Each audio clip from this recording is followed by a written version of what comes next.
क्या कह रहे हैं गुरुदेव भगवान, ध्यान से सुनिएगा।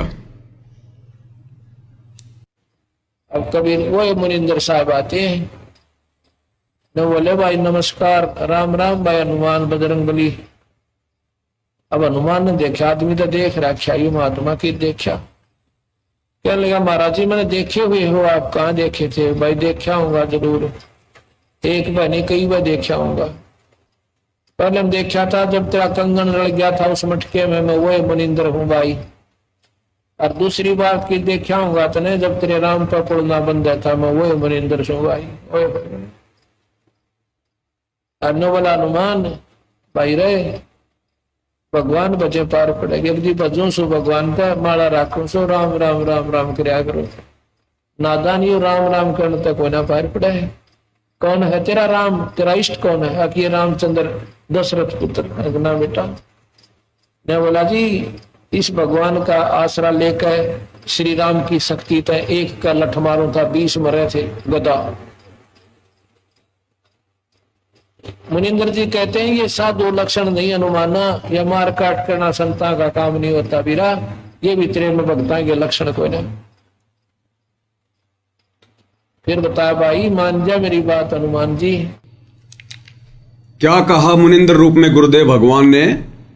जब हनुमान जी ने कहा कि मैं एक का लठ मारू था 50-50 मरे थे, तो गुरुदेव ने कहा कि ये संतों भक्तों के लक्षण नहीं है, मार पिटाई करना, लड़ाई झगड़ा करना। ये अब भाई और बहनों ये बहुत गहरी गहरी बातें हैं। ये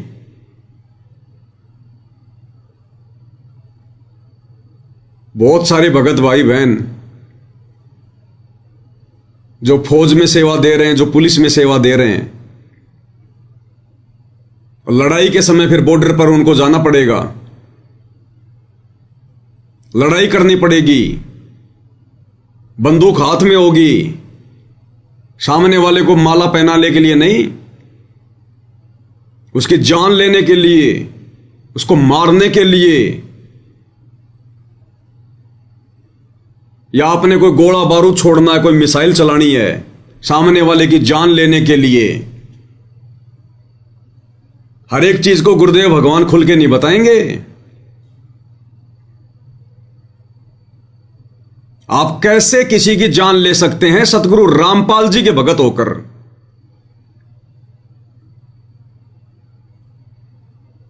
खाली 40-50 हजार रुपए की तनख्वाह के लिए, और आप मनुष्य को मारोगे।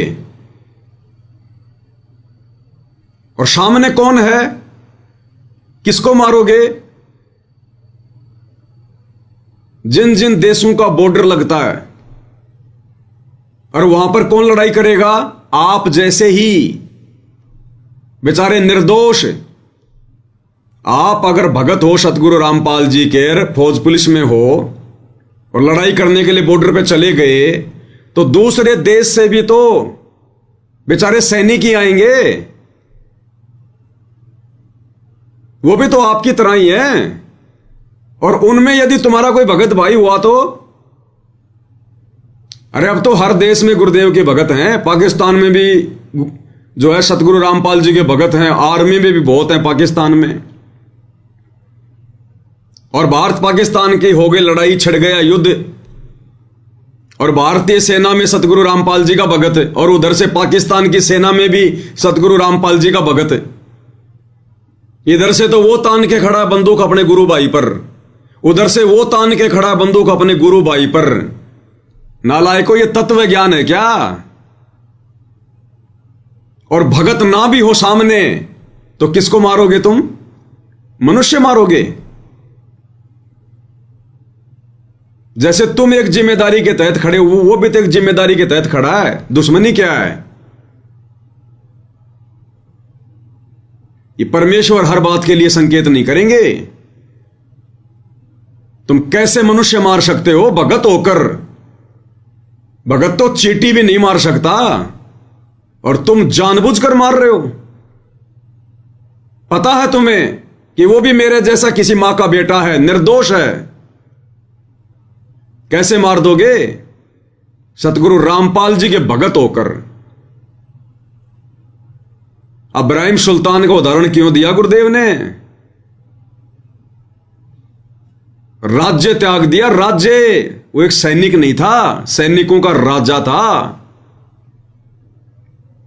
और राज्य उसने क्या सोचकर त्यागा था कि राज्य में भक्ति नहीं हो सकती।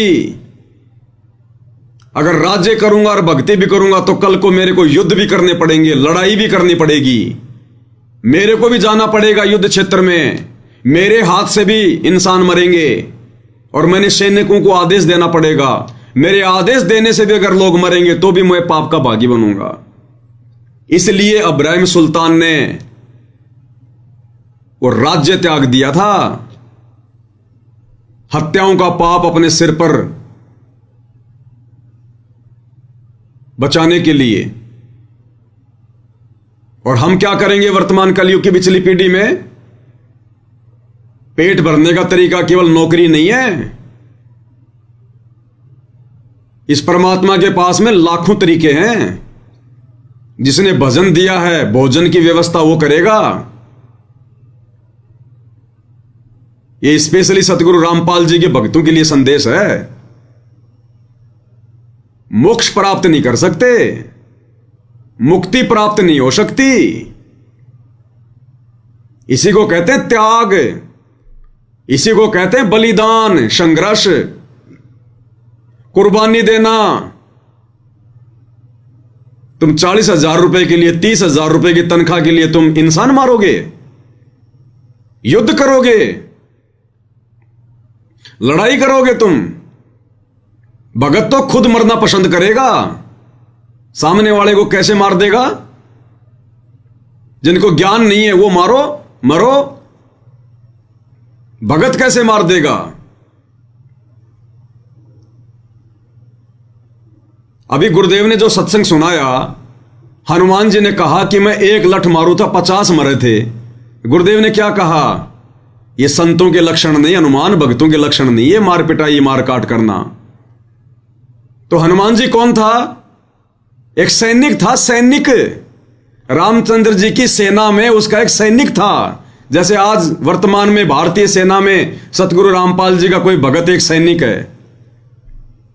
अरे रामचंद्र जी भी तो राजा था। जैसे वर्तमान में देश का राजा नरेंद्र मोदी है, वैसे उस समय श्री रामचंद्र जी थे और हनुमान जी उसके सैनिक थे, सेनापति थे।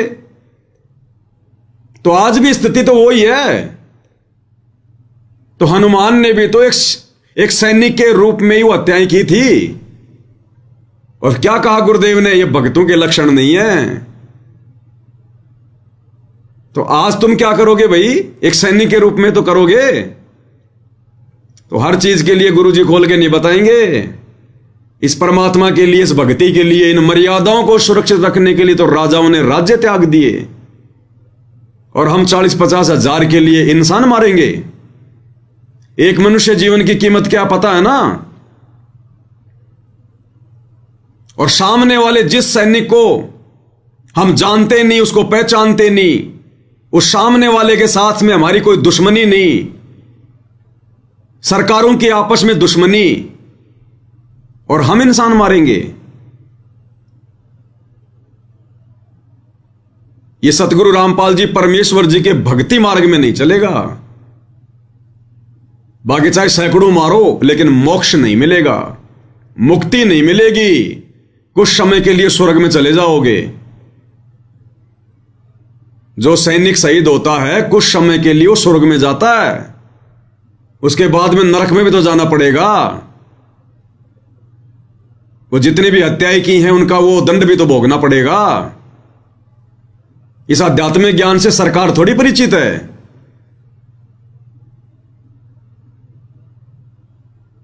तो हर चीज के लिए गुरुदेव भगवान नहीं बताएंगे, संकेत ही काफी होते हैं।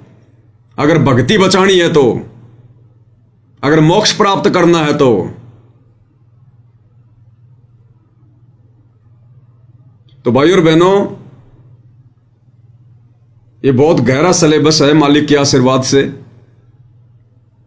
और इसीलिए परमात्मा ने 7 संगतियां शुरू करवाई हैं कि जो बातें किसी कारणवश गुरुदेव भगवान खुलकर नहीं बता पाए, वो बातें हम भक्तों तक 7 संगति के माध्यम से पहुंचे, हमें पता चले। और हम हर प्रकार से भगत बने। भगत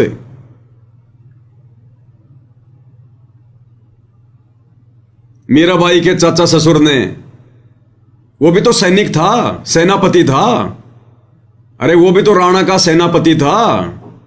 उसने काठ की तलवार रख ली कि आज के बाद हत्या नहीं करूंगा। लकड़ी की तलवार रखी उसने। तो ये वर्तमान के भगत सोच लेना जो ऐसी परिस्थितियों में फंसे हों। भगवान ने पेट भरना है, नौकरियां पेट नहीं भरेंगी, ध्यान रख लेना। ये कल को महाविनाश का समय आ रहा है, जब तुम्हारी सरकारें नहीं रहेंगी, तुम्हें कौन तनख्वाह देगा, तुम्हें कौन सैलरी देगा? ये लॉकडाउन के समय तुम लोगों ने अपना पेट भरा या फिर इन सरकारों ने तुम्हारा पेट भरा?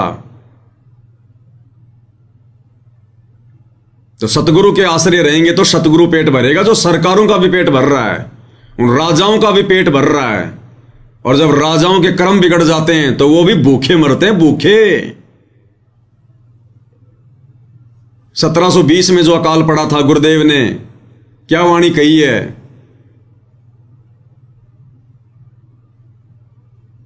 शहजादे मांगत फिरें दिल्ली के उमराव, और जिन रोटी पाई नहीं जो खाते थे नान पुलाव। शहजादे मांगत फिरें दिल्ली के उमराव। दिल्ली के जो बादशाह थे, जो राजा थे, वो और उनके शहजादे, उनके बेटे बेटियां, उनका परिवार एक एक रोटी मांग रहे थे, टूक। शहजादे मांगत फिरें दिल्ली के उमराव, और जिन रोटी पाई नहीं उनको रोटी का टुकड़ा भी खाने को नहीं मिला। मांग मांग कर भी जो खाते थे नान पुलाव, जो 56 प्रकार के भोग खाते थे।